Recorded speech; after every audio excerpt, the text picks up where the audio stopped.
So இது ரொம்ப ரேண்டமான ஒரு திங் தான். நான் இந்த மாதிரி இது வரைக்கும் எதுவும் பேசி போஸ்ட் பண்ணதில்லை. பட் இதை சொல்லணும்னு ரொம்ப ஆசையாக இருக்குது. என்றைக்கோ ஒரு 10-15 வருஷம் கழித்து இந்த வீடியோ நான் பார்க்கும்போது எனக்கு மனசில் ஒருத்தரோட ஞாபகம் வரும். அவரோட பேரெல்லாம் எனக்கு தெரியல. ஆனால் நான் வந்து மவுண்ட் வாஷிங்டன் சம்மிட்டுக்கு போனேன். அங்கே வந்து போஸ்ட் கார்டு ஃப்ரெண்ட்ஸுக்கு சென்ட் பண்ணலாம், இல்லை உங்களுக்கே நீங்கள் சென்ட் பண்ணலான்ற மாதிரி ஒரு ஆப்ஷன் இருந்தது. நான் வந்து ஒரு போஸ்ட் கார்டு எடுத்து என்னோடய ஃப்ரெண்டுக்கு ஒரு லெட்டர் எழுதி ஓகே போஸ்ட் பண்ணலாம் அப்படின்னு நினச்சேன். என் ஃப்ரெண்டு கூட இருந்தா. அவள் வந்து எனக்கு ஒரு லெட்டர் எழுதி போஸ்ட் பண்ணலான்னு நினச்சா. போஸ்ட் பண்ணலான்னு போகிற டைமில் அவங்க வந்து சொல்லிட்டாங்க, இந்த மாதிரி எந்த ஆன்லைன் பேமெண்ட்ஸும் கிடையாது, கேஷ் தான் கொடுக்கணும் அப்படின்னு. எங்கள் 2 பேர்கிட்டையுமே கேஷ் இல்லை. என்ன பண்ணுறதுன்னு எங்களுக்கு தெரியல. ஸோ நாங்கள் வந்து ஆக்சுவலி லெட்டரில் எழுதிட்டோம்.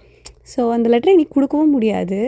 ரொம்ப தயக்கத்தோடு அவர்கிட்ட போய் நான் நின்றுட்டுருந்தேன்.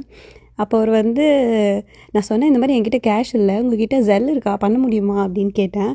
அவர் சொன்னார், அந்த மாதிரி எதுவுமே அந்த மாதிரி எந்த ஒரு இன்டர்நெட் ஃபெசிலிட்டிஸும் இருக்கிற மாதிரி எங்களால் பண்ண முடியாது, கேஷ் மட்டும்தான் அப்படின்னு சொன்னார். நான் வந்து மேபி அங்கே இருக்கிற ஸ்டோர்லேருந்து வாங்கி கொடுக்கலான்னு ட்ரை பண்ணேன். பட் அவங்களும் வந்து கேஷ் இன் அட்வான்ஸ் அந்த மாதிரிலாம் எதுவும் கொடுக்க மாட்டாங்கன்ற மாதிரி சொல்லிட்டாங்க. ஸோ நான் என்ன பண்ணேன், அவர்கிட்ட போயிட்டு ரொம்ப தயக்கத்தோடு ரொம்ப ஒரு மாதிரி வெக்கப்பட்டு அவர் முன்னாடி போய் நின்றுட்டுருந்தேன். அப்படி நின்றுட்டே இருக்கும்போது அவர் என்ன பண்ணாருன்னா, எங்கள் கையில் ஒரு $2 கொடுத்து, இதை நீங்கள் வச்சுக்கோங்க, இங்கே நிறைய பேர் இந்த மாதிரி வந்துட்டு போகும்போது சேஞ்சு அப்படியே விட்டுட்டு போயிடுவாங்க, அந்த காசு தான் இது, நீங்கள் இந்த காசை கையில் வச்சுக்கோங்க அப்படின்னு சொல்லிட்டு எங்கள் கையில் அந்த $2 கொடுத்து திருப்பி அந்த காசை அவருக்கு கொடுக்க சொன்னாங்க.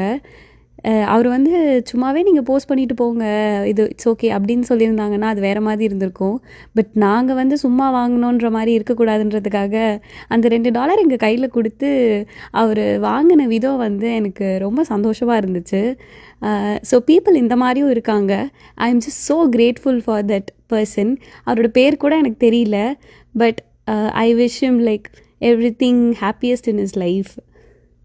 எவ்வளோ பேருக்கு இது ரிலேட்டபிளாக இருக்கும் இல்லை பிடிக்கும்னு எனக்கு தெரியல. பட் இது என்னோட ஒரு மெமரிக்காக